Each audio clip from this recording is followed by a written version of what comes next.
Everyone, this is Tim from Your Six Studios. Today in this video, I'm going to show you how to force stop or force close an application on your Amazon Fire TV.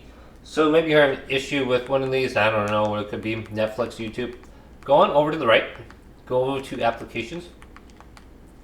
Now under here, we can go to Manage Installed Applications. Choose the app you're having an issue with. Maybe Netflix is going to be a popular app everyone's using. We can just go here. We can go to force stop. We can force close it by going here. Clear the cache. And then relaunch it. And then that should fix your issue.